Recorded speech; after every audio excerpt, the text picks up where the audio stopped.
Welcome back, everyone. Scurv X here, your host, the Scurv Podcast.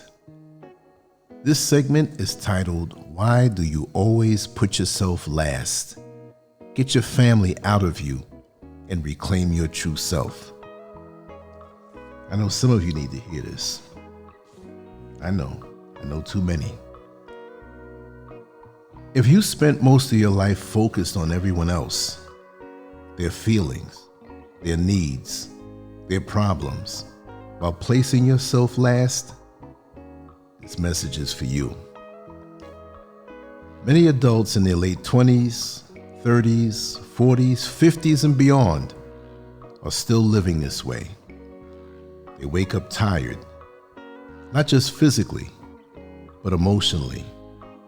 They feel drained, unseen, and unsure why life feels so heavy. You may have been trained to believe that caring for yourself is selfish. You may have been told that your role was to keep the peace, fix problems, and carry the emotional weight of others. Over time, that role became your identity. You became the dependable one, the strong one, the responsible one. But somewhere along the way, you disappeared.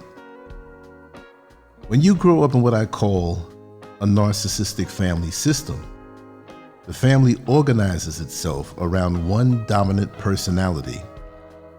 Not everyone in the family is narcissistic, but when a parent or leader demands attention, control, and emotional energy, the entire system bends around that person. Just like families organize around addiction or other illnesses, they also organize around narcissism. In that kind of system, children are not free to become themselves. They are shaped into what the family needs.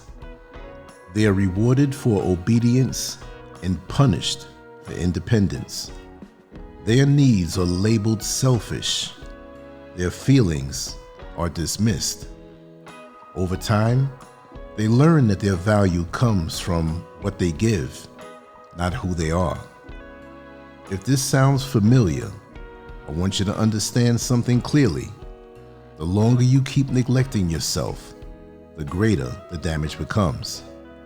But you can change this pattern. You can begin the process of self-differentiation, which simply means becoming your true self instead of the version you were trained to be. When you do not focus on yourself, you give and give until there's nothing left.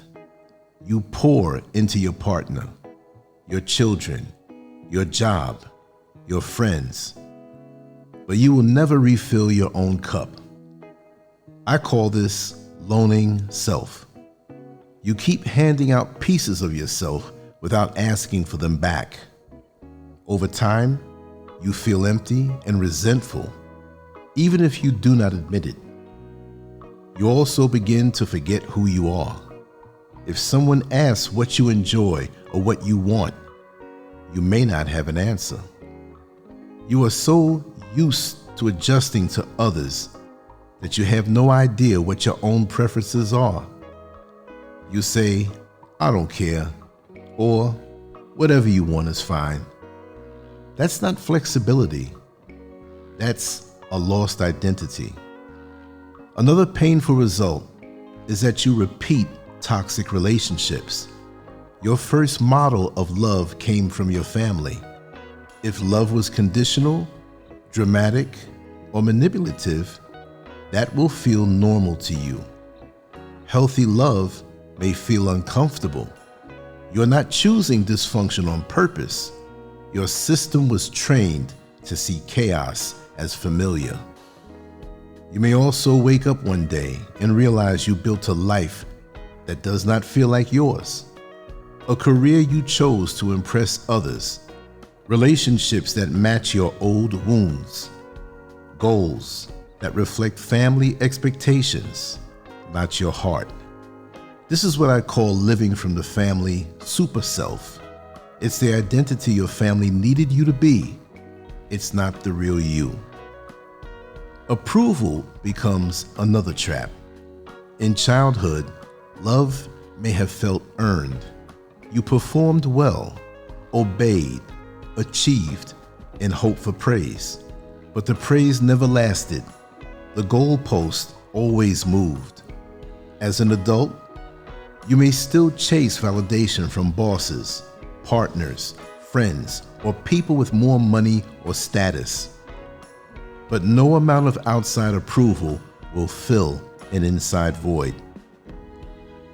Without focusing on yourself, you also tolerate treatment you would never accept for someone you love. Your boundaries were crossed growing up. When you tried to speak up, you were made to feel guilty. So you now accept disrespect. You make excuses for it. You protect everyone else, but not yourself. Years can pass this way. You stay in survival mode. You manage stress. You calm other people's emotions. You put out fires, but you do not build a life. One day, you look back and wonder where the time went. Nothing has changed because you were focused on surviving, not growing. If you have children, the stakes are even higher. Unhealed patterns repeat themselves, not because you're a bad parent, but because emotional habits get passed down. Your children feel your anxiety. They absorb your reactivity. The best gift you can give them is not over-focusing on them. It is healing yourself so they experience a calmer, healthier, emotional environment. Even if you moved far away from your family, the system can still live inside of you. Their choices echo in your thoughts. Their rules shape your decisions. Physical distance does not equal emotional freedom. You may have left the house, but the house may not have left you. Self-differentiation means separating your true self from the false self you were trained to be. It means thinking clearly, even when others are emotional.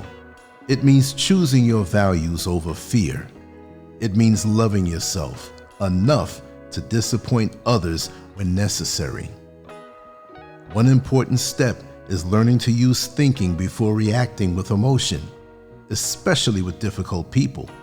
There's a time and place to process feelings, but heated family moments are not always that place. Slow down. Ask yourself what you believe.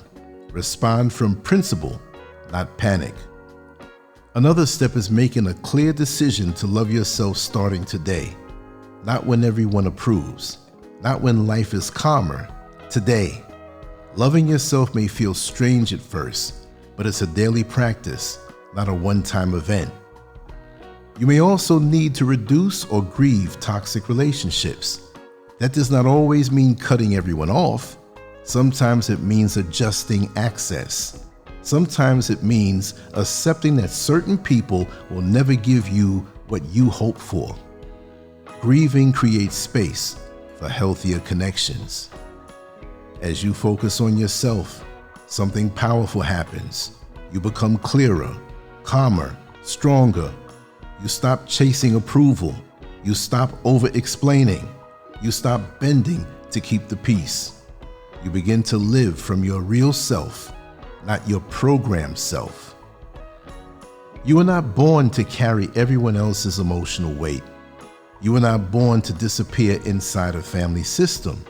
You were born with a self that deserves to grow.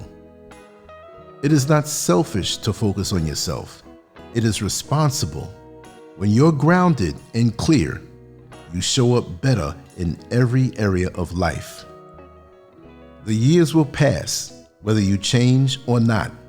The question is whether you will still be running old patterns when they do, or whether you will finally feel free. You cannot rewrite your childhood, but you can decide who you will be now. That decision begins with turning your focus inward. This is something that's very important for many people because there's so many different ways that it can happen. You know, I've met a lot of people in my lifetime. I've been close to a lot of people. I've dated different women. Of course, I'm heterosexual. But in dating different women over the decades, in my earlier years, I had the chance to really get up close on different family dynamics, and I saw a common thread with the type of arrangements and families that I just spoke about. And there's so many overlapping, how could I say it, overlapping attributes. It's not a good thing to say attributes. Characteristics is the word I'm looking for.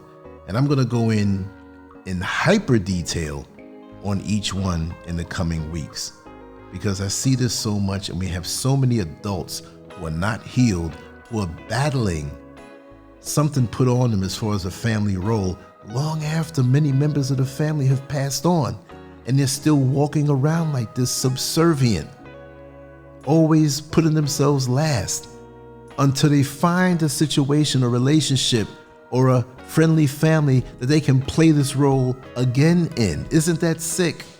I'm sorry to call it sick. It's dysfunctional. But that role we had when we were younger and what was programmed in us, if it's not right, it needs to be broken, because you're gonna go right back and find yourself in another situation just like it again, in a relationship, in a friendship, on a job. You'll be broken, or you'll feel incomplete unless you can be that person again. And it's not fair to yourself, because there are too many users out here who are looking for a person like you if you haven't healed from always putting yourself last and feeling less than yourselves. Again, it's not a sin to put yourself first. It's not a sin to love yourself. It's not a sin to think of yourself higher than you've thought of yourself in the past because of your early beginning programming. I'm going to leave it at that.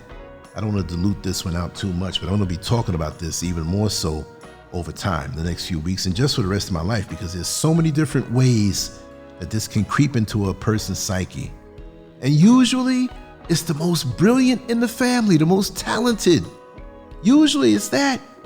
And it's their insecurities combined with this narcissistic spirit. And it doesn't mean that everybody in your family was a narcissist. It could be just one. But you have to honor the order, and it's beat you down. And it will affect you where you'll be too shy to manifest the seeds of greatness that are inside of you. And some people I've known that have left this earth, never even going anywhere near manifesting their potential because of this dynamic. Anyway, I hope these words have inspired you to look within if this is you. I'm not talking down to anybody. I want a person to heal themselves. I hate to see wasted potential, and I hate to see people who think lower of themselves than they should. You were created by the best. You should deserve the best for yourself and expect the best for yourself.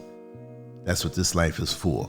Sure, we have challenges. Sure, we have obstacles, but we never have problems. It's only challenges, because you see, challenges are made for champions. Problems, I don't like that word. It's too heavy. It's too dooming, right? But a challenge you can beat. So face these challenges from within and live a full life like you deserve. Lance Scurv out. I love you all. Take care. I'm on to the next one. Peace.